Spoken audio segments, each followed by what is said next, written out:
You will be gone soon. I'm so disappointed in you. Don't think... I don't know what you put in here. I didn't put anything in here. Oh, from now on, I won't have a child like you.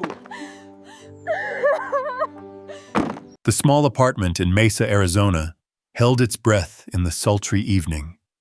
The ceiling fans spun slowly, a steady clatter that counted the beats of an approaching storm. Samuel Hayes sat at the head of the dining table, his calloused hands resting on the cracked wood. He had just finished his shift at Mercy Valley Hospital. His shoes still smelled of disinfectant and night sweat. His days were the same: cleaning, wiping, scrubbing, and silence. But tonight, the silence smelled different. A bad smell. A fake smell. Chloe, his 26-year-old daughter, stood by the stove. The ring light illuminated her face, making her skin glow like a video. She smiled, a smile that once made him proud, but now sent a chill down his spine. "I made chicken soup, your favorite," she said, her voice as sweet as a canned food commercial. He nodded slowly, trying to remain calm, but his mind replayed the scene he had just seen, her fingers gently opening a small jar, the unfamiliar white powder slipping from a spoon, falling into the pot, melting soundlessly. 3 seconds. That felt like a lifetime. Chloe scooped out 2 bowls, stirring them carefully, glancing at the tripod in the corner, the camera already waiting. She always did that, as if every moment in her life had to be touched by strangers online. Samuel saw the reflection of the ring light in the soup, round and bright, like an artificial sun in a dark kitchen. When she placed the bowl in front of him, that smile was still there, gentle, to the point of shamelessness. "I made it especially for you, Dad," she said. "I'll film a video. #healing dinners. It'll be very touching." Samuel replied softly, "Yes, it will be very touching." His voice was hoarse, unclear whether from fatigue or from the anger rising in his throat. She turned to adjust the camera. In that moment, his gaze shifted from his daughter to the bowl of soup, from love to suspicion. He saw the undissolved grains clinging to the rim. The familiar scent of chicken and cilantro was now mixed with something pungent. Memories flashed through his mind like a broken film reel. The years of double shifts to pay for her mother's hospital bills, the nights he fell asleep on the chair, his hands still covered in oil, and Chloe's small arms once wrapped around his neck, whispering, "Daddy, I want to grow up to take care of you." Those words echoed again, distorted and cold. Chloe turned back, her phone already recording. "Okay, here we go. Be natural, Dad." "You're always natural," he said, his tone calm, like a lake before a storm. She sat down opposite him, pretending to pray. A gesture viewers loved, the spiritual and healing kind of content. He said nothing, only watched, her hand on her chest, her lips moving in thanks. And when the camera clicked on, her face lit up, perfect, rehearsed, flawless. "I just want you to be well," she said softly. But behind her eyes, he saw emptiness, a cold emptiness. Samuel picked up the spoon. His hand trembled, not from age, but from the thought that had just occurred to him. If he ate this soup, would he wake up tomorrow morning? Amidst the hum of the camera, He gently set the spoon back down. "Chloe," he said quietly, "do you ever think about your mother?" She paused. "What do you mean?" "Like, when you cook, do you ever miss the taste of her?" She laughed, the light catching her eyes like fake frost. "She's been dead for 18 years, Dad. I just follow recipes online. Whatever's trending." It was a short answer, but it cut him. Not for what it said, but because it was true.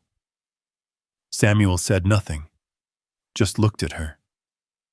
That look, quiet, unreadable, made Chloe shift uncomfortably. She turned back toward the camera, forcing a smile. "Dad, eat. The soup won't taste good when it's cold." He chuckled. "You eat first. I want to see you taste what I cooked." Chloe hesitated. "Dad, I'm full. I just eat." His voice was low, but sharp as a blade. The air grew heavy. She reluctantly took a small sip, smiling faintly at the camera. It's delicious." Samuel nodded slowly. His eyes never left her face. "Is it really delicious?" "Yes." "Then let me try it. See if it's the same." He raised the spoon, but never touched it to his lips. She didn't notice. The camera was still rolling. Time 600 swung. He placed the spoon down, his chin resting on his hand. His smile, thin, tired, but accusatory.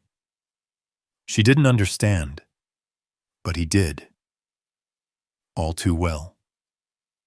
That night, when Chloe went to her room, the ring light was off. Only the smell of soup lingered in the kitchen. Samuel sat alone, staring at the cold bowl, the white foam drifting lazily on the surface. He picked up a towel and began to wipe the table, slowly, carefully, as if wiping away a stain, not on the wood, but on his own honor. In the stillness, one truth settled in his chest. His daughter was no longer the child who once cuddled him to sleep on nights without electricity. She was someone else now, cold, clever, and dangerous.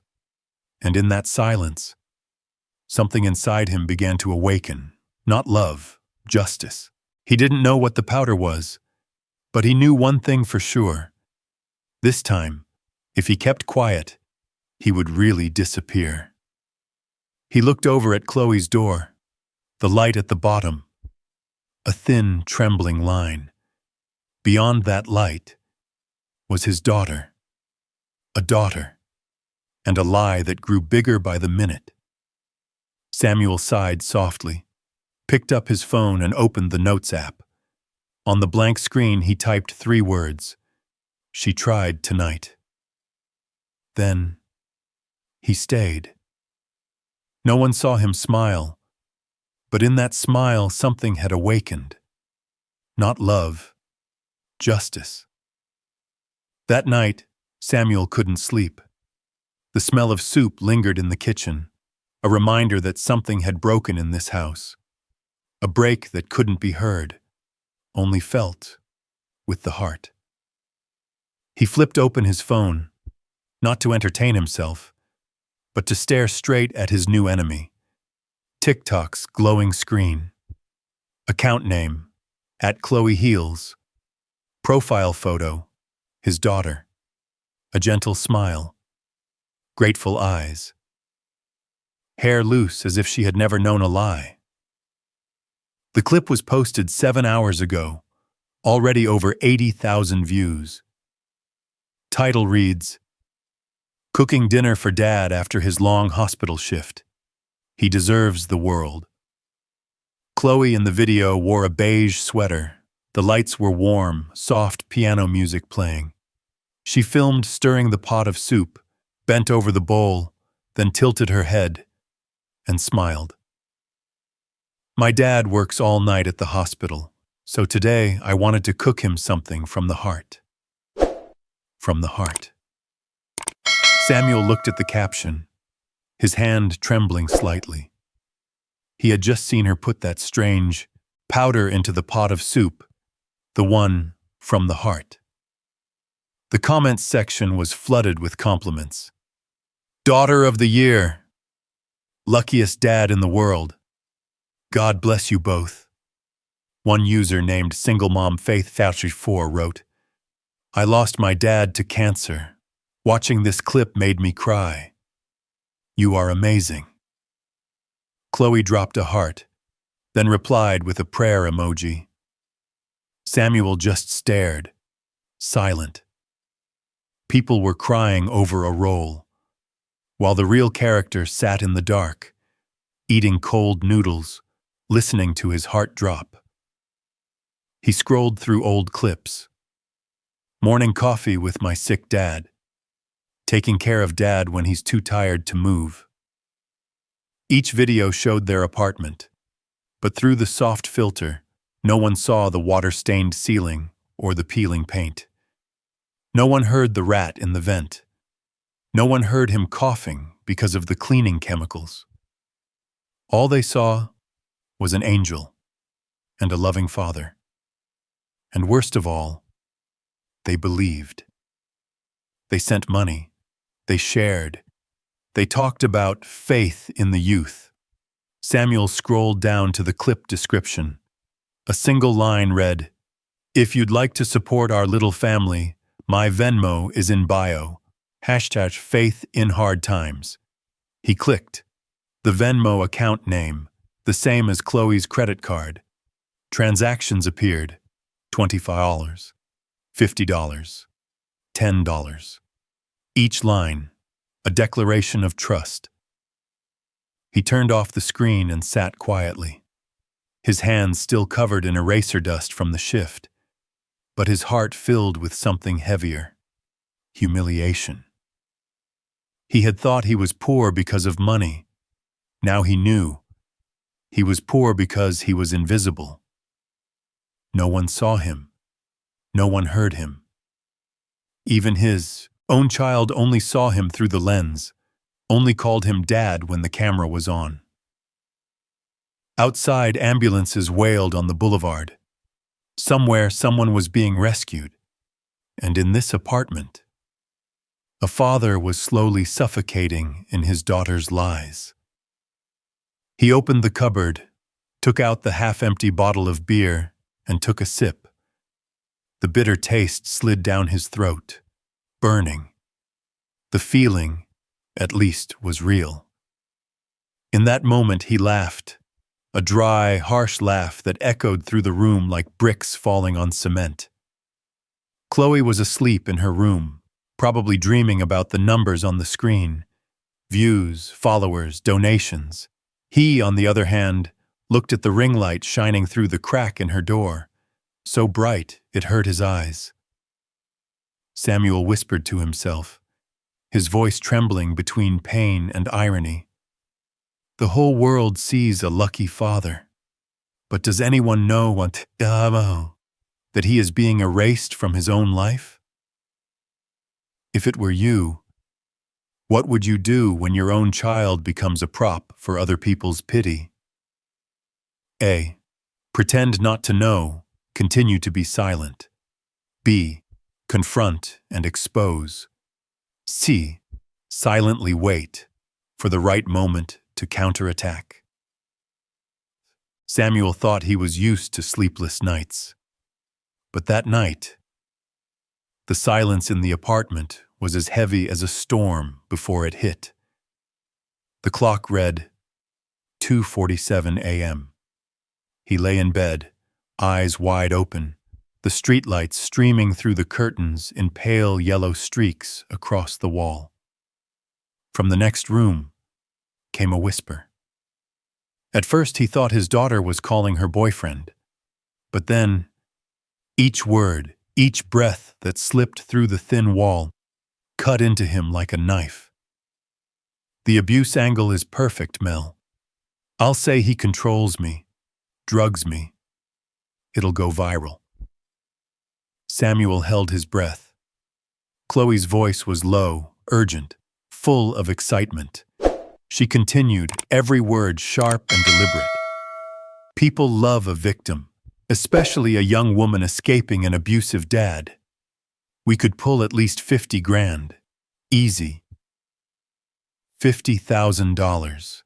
Half of what he made in 2 years. But it wasn't the number that stopped him. It was the way she laughed.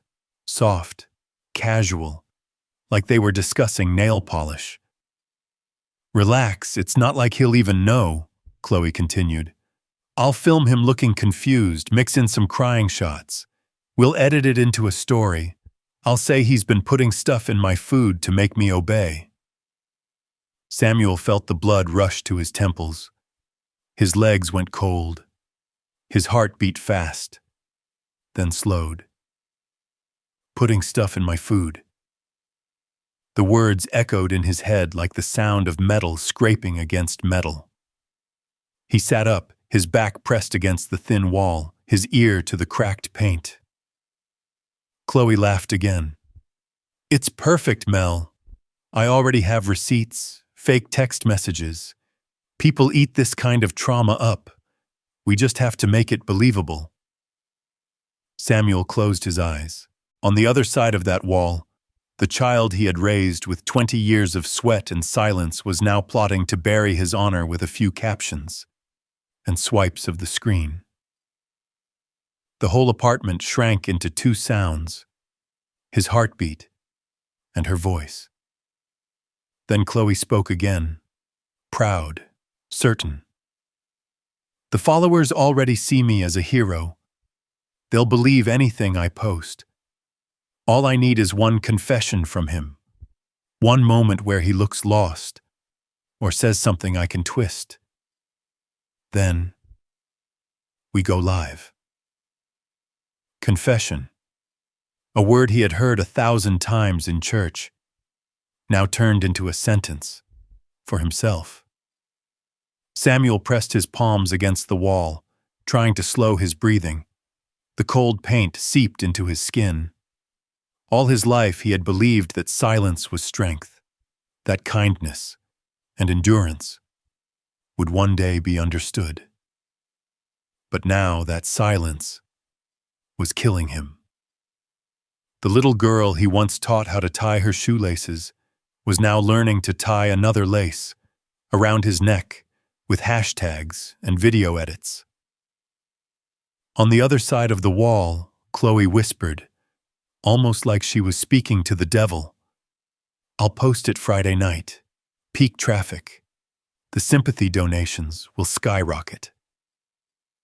Then laughter, soft but sustained, colder than the desert wind blowing through brick walls. Samuel stood up, walked to the door. His hand gripped the knob. With one turn, he could walk in and end it all. But then, he stopped. If he rushed in now, it would be exactly what she wanted. A crazy, out-of-control father threatening his daughter. No. That couldn't be it. He let go of the knob, pulled out his phone, and opened the recording app. From now on, every night, he would listen. No longer the abused father, but the witness. Chloe's voice carried on, louder now, filled with excitement. This is going to be my breakout story, Mel.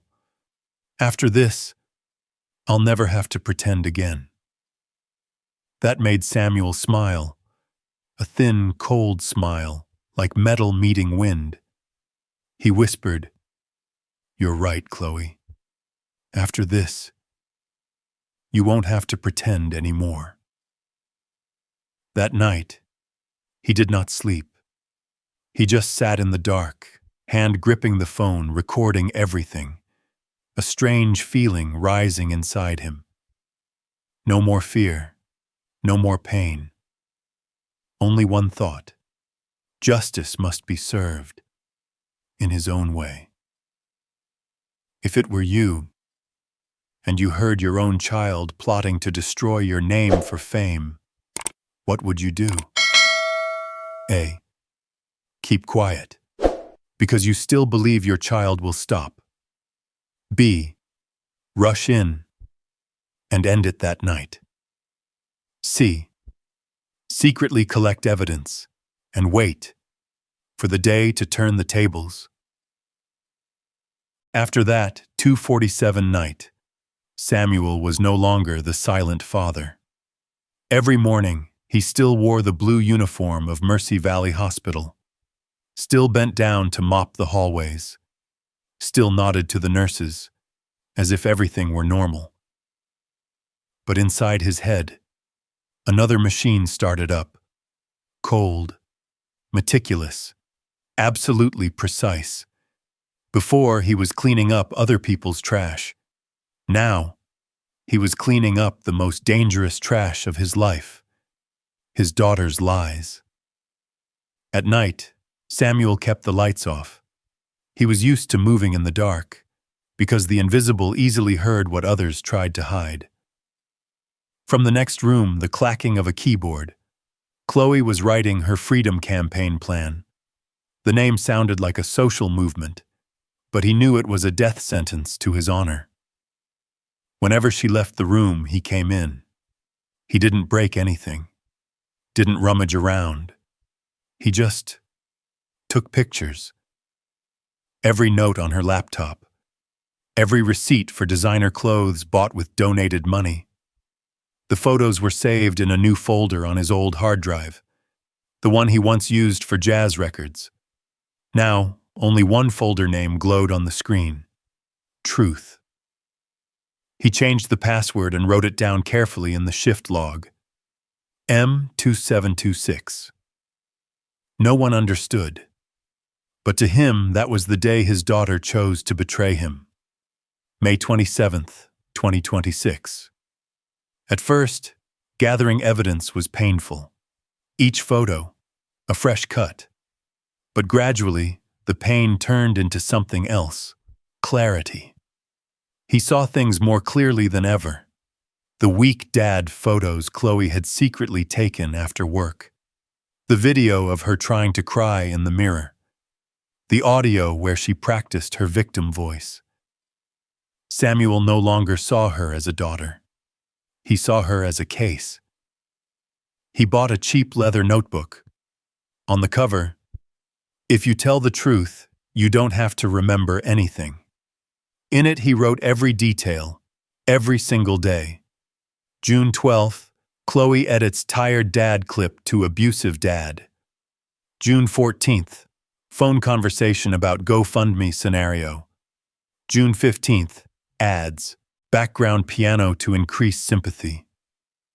He worked quietly, like a detective, no longer angry, only disciplined. Each note, another step toward truth.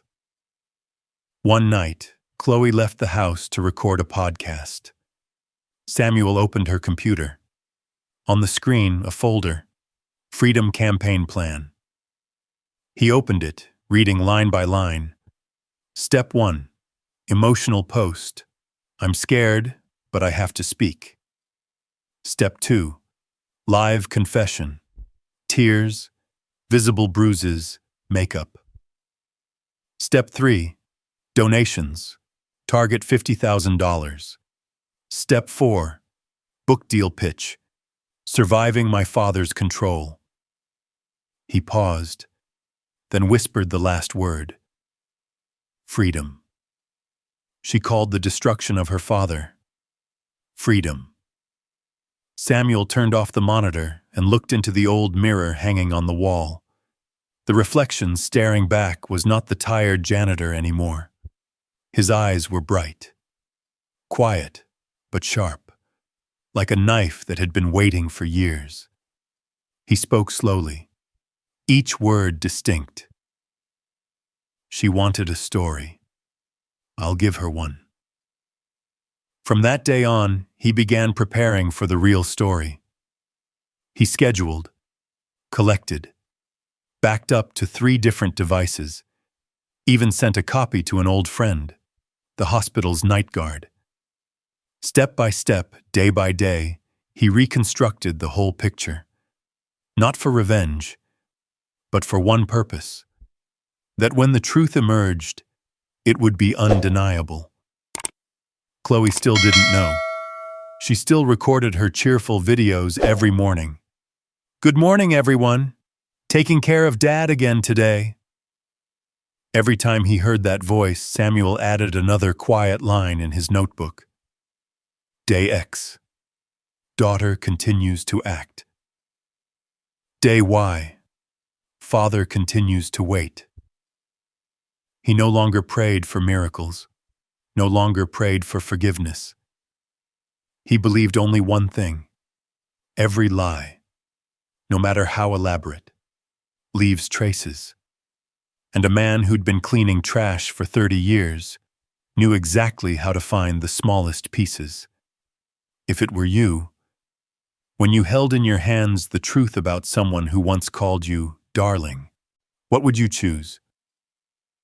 Make it public, no matter the cost. B. Keep it buried, because some part of you still loves them. C. Wait for the liar to stumble into their own story? After weeks of watching and waiting, Samuel knew it would all come down to one night. Friday night, 7:00 p.m. The night Chloe planned to live stream her truth. She thought it was the perfect time to attract viewers, but Samuel knew it was execution time. Except this time, it wasn't him who was being sentenced. The small kitchen was spotless. The ring light glowed cold and white, turning the space into something closer to an interrogation room than a home. Chloe wore a beige cardigan, her face lightly made up, just enough to look tired, but still beautiful. She ladled soup from the pot. Steam rose and curled across her face, softening her smile. "Dad," she called softly, her voice gentle, rehearsed. "I made the chicken soup from the other day. I added some herbs to help you sleep." From the living room, Samuel watched in silence. The way she tilted her neck and smiled toward the camera, it was perfect, like an actress playing the part of a loving daughter. Except tonight, he knew the script. He also knew the medicine wasn't herbal. It was the same white powder. He had seen that fateful evening. The only difference, tonight, Chloe had doubled the dose. She brought 2 bowls of soup to the table, one for him, one for her. The ring light shimmered through the steam, making the pale yellow liquid glow like a false sunset. "Eat up, Dad," she said, her smile steady. "I have to shoot some footage for the clip." Samuel looked up, voice calm, almost whispering. "Let me get the phone. Mr. Collins from the hospital is calling. It must be urgent." She nodded, pretending to care, but her eyes flicked back toward the camera lens. As soon as she turned away, he picked up the 2 bowls and switched them. The movement was quick, quiet, precise, like something he'd practiced 100 times in his head. Then he sat down, breathing steady, eyes on her. Chloe turned back, smiling as if the world were watching. "I really don't know how you can stand it, Dad," she said. "You work all night and still cook for me. I owe you so much." Her tone was tender, so believable that, if he hadn't known the truth, he might have believed it too. "Eat, child," he said softly. "You cooked it. I want you to taste it. See if it's good." "I'm full," she replied, eyes glancing toward his bowl. "It's okay. Just a spoonful." His voice remained calm, but his eyes never left her face. The moment stretched thin, like a string between 2 worlds, truth and lie, father and child, victim and perpetrator. She finally picked up the spoon. A faint smell of medicine rose from the bowl. She touched her lips to it, swallowed quickly, and smiled. Good. Delicious. Really? Samuel asked, voice steady. Yes.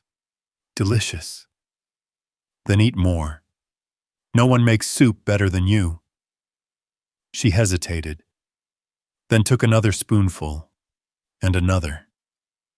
He watched the changes in her face, the smile stiffening, the eyelids growing heavy, the breathing shallow. Father, she whispered weakly, I feel a little dizzy. You must be tired, he murmured, his tone soft, almost comforting. Sit down and rest. Chloe tried to steady herself on the table, but her fingers slipped off the wood. The bowl tipped. Crash! The sound of breaking china echoed through the kitchen. A sharp, cold clang. She staggered, then fell. Samuel caught her and laid her gently on the sofa. The ring light still burned, its glare fixed on her face, a face once lovely, now pale, caught between innocence and deceit. He checked his watch. 7:32 p.m. 28 minutes until her live stream. On the table, his laptop screen glowed. The title of the stream was already written. The Truth About My Father. Samuel stepped closer, looked at the words, and sighed. Yes, my child, he whispered. Today the world will know the truth about me, but not the truth you wrote. He adjusted the camera, pulled the chair into her spot, checked the microphone. Outside it had begun to rain, rare for the desert. The first drops tapped against the window like a slow countdown clock. 7:45 p.m. Chloe lay motionless, her breathing soft and steady. The medicine had done its work. Samuel sat down in her chair. The white light reflected in his eyes. He opened the live stream app, slid his finger over the button. Go live. Time 700 ms. The screen blinked. You're now live. His voice came through, low, calm, deliberate. Good evening, everyone.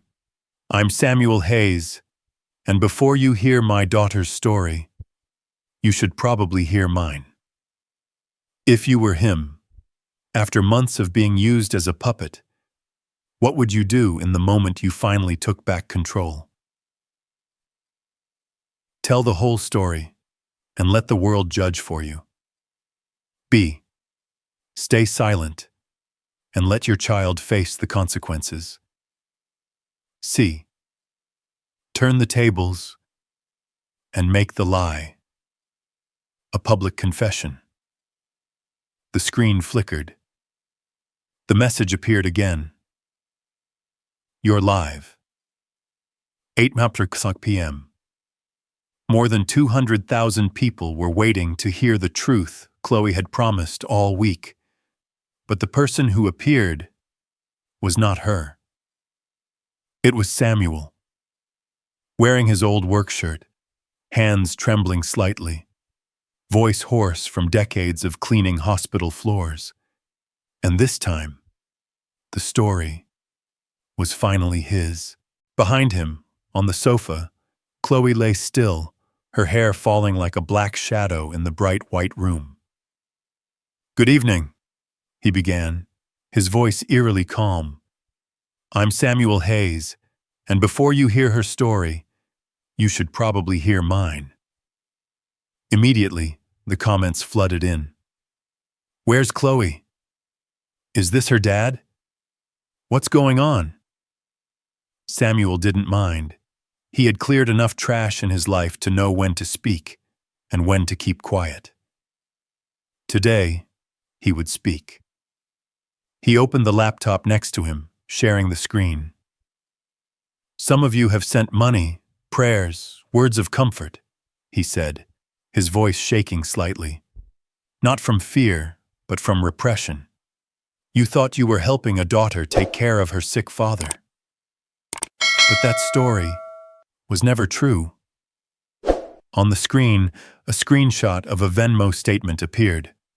Hundreds of small donations, $10, $20, $50, with notes. Hope your dad gets better. Stay strong, sweetheart. Samuel scrolled, pointing to each line. Not a single dollar went to groceries or medicine. It went to this. He held up a designer bag, a spa card, a restaurant receipt. Here's where your kindness ended up. On the other side of the screen, hundreds of thousands of people began to quiet down. The hearts, the flowers, the encouragement stopped. Only questions remained, mixed with anger. Wait, she lied? This can't be real. Samuel continued, opening the folder titled Freedom Campaign Plan.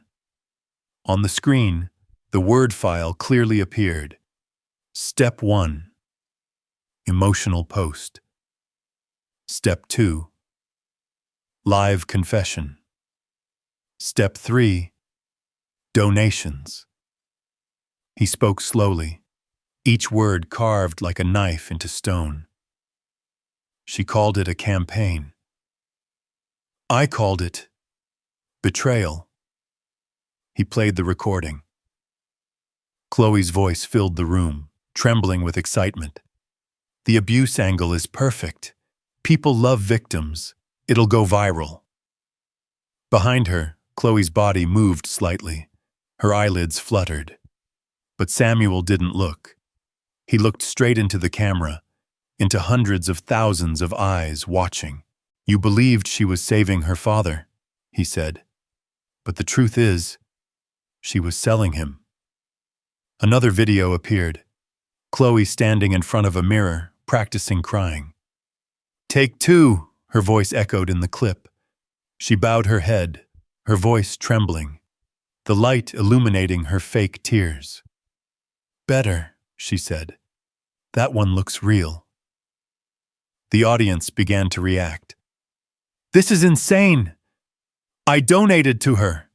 Is this some kind of performance? Samuel looked straight into the camera, his voice low. This isn't performance, he said. This is evidence. He flipped through his notebook, reading aloud. On May 27th, she added a new line to her script. I'm scared to sleep. My father controls me. That was the same night she put something in my soup. The comments exploded. People started sharing, clipping, circulating the video. In less than 5 minutes, the viewership had grown to 300,000. A new hashtag had appeared in the stream. The truth about Chloe. Samuel looked up. His eyes were wet.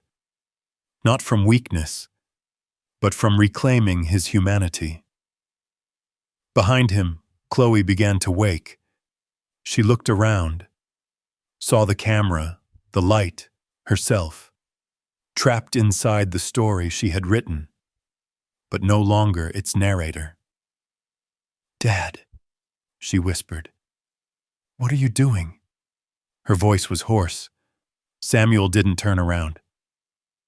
Finishing your story. For a few seconds, social media fell silent. Then, like an explosion, outrage flooded in. He's showing proof. She drugged her father. We watched a lie for months. Samuel bowed his head slightly, his voice calm. You wanted the truth, he said. Now, you have it. He turned off the shared screen, looking straight into the camera one last time.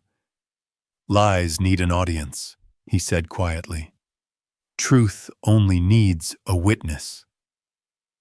If it were you, after months of being turned into a demon in someone else's story, what would you do when you finally had the power to tell it? Expose it to the very end, even if it means burning it all down. B. Forgive because revenge cannot lighten your heart. C.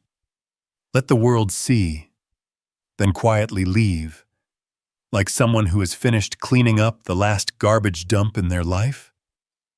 Samuel's voice trailed off. A moment of heavy, suffocating silence filled the room. Then, like a broken string, sound came rushing back. A flood of comments, a constant stream of notifications, and the faint hum of a microphone picking up the heavy breathing behind him. Chloe is waking up. She stirred slightly, then raised her head. The ring light stabbed into her eyes, making her squint. She looked around. The camera was still rolling. The viewership counter in the corner flashed. 312,000. Live. Her face, pale and tired, was now visible on the screens of hundreds of thousands of strangers. "Dad," her voice was hoarse, trembling. "Please, stop this." Samuel didn't turn around. He kept his eyes fixed on the camera. "Stop what, Chloe?" "The truth?" The audience began to erupt. "She's awake! Oh my God, she looks drugged! He's telling the truth! She did this to herself!" Chloe staggered to her feet, her hand gripping the back of the chair. The reflection of the light made her eyes red, no longer the TikTok angel. She stepped closer to the camera, trembling, her voice cracking. "Please, he's lying. This isn't what it looks like." Samuel turned slowly. "Then explain it," he said evenly. "Explain the files, the recordings, the donations. Explain why you put something in my soup, Chloe." She opened her mouth, but no words came out. On the other side of the screen, the comments rolled like a tidal wave. "She can't even deny it. She's caught red-handed. I donated to her. I want my money back." Suddenly, a loud knock on the door. "Police! Open up!" They both froze. Chloe looked toward the door, her face pale. "Dad, you called the police?" Samuel replied calmly. "No, Chloe. The internet did." A car horn honked outside. Red and blue light flickered through the window. Chemin 600 pesos. In that moment, Samuel saw his daughter. No longer a manipulator. No longer the practice victim. But a lost person, collapsing under the weight of her own lie. She fell to her knees, voice breaking. "Please, I didn't mean to hurt you. I just wanted to be seen." Samuel looked at her for a long time, then spoke softly. "Congratulations. Now everyone sees you." Outside, the knocking grew louder. A firm female voice shouted, "Phoenix PD! We need you to open the door now!" He walked slowly to the door and opened it. 2 officers stepped in. One scanned the room, her gaze landing on the still-running camera. "Sir," she asked, "are you broadcasting right now?" Samuel nodded. "Yes. The world deserves to see how truth works." The officer glanced at the screen. The number read 330,000 son watching. She shook her head slightly, turned to her partner. "Turn it off." But Samuel raised his hand. "Let it run, just for 1 more minute." He turned back toward his daughter, now sobbing, her hands clasped around her knees. "Chloe," he said quietly, "for months you filmed me without permission. You used me to build your story. Now, for the first time, people are seeing the story as it really is. White light shone on them. A father and daughter. One real, one fake. One vindicated, one lost. Without another word, Samuel pressed the live button. The screen faded to black.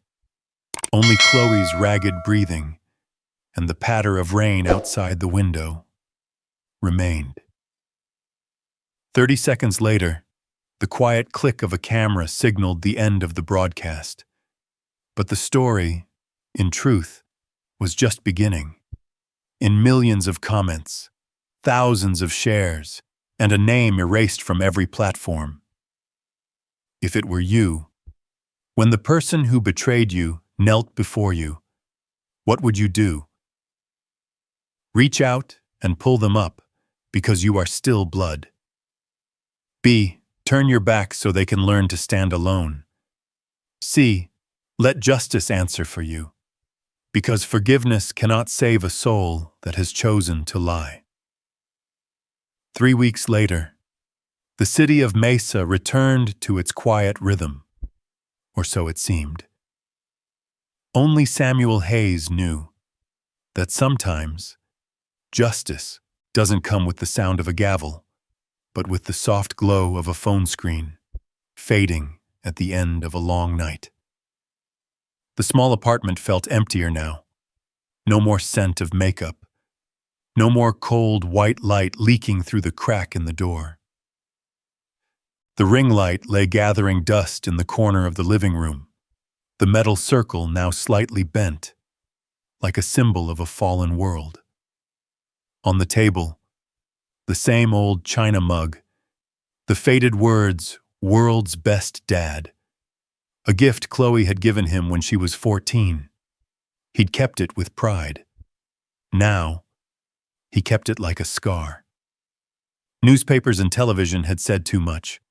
The great soup switch, influencer faked abuse story for donations. The headlines were everywhere, from Phoenix to New York. People talked, argued, then forgot. But Samuel was still working the same way. Every night, mopping the 4th-floor hallway of Mercy Valley Hospital, where fluorescent lights flickered on wet tiles. Every now and then, a young nurse would stop and ask softly, "Mr. Hayes, were you on that live stream?" Samuel would just smile, still holding the mop. "No," he said quietly.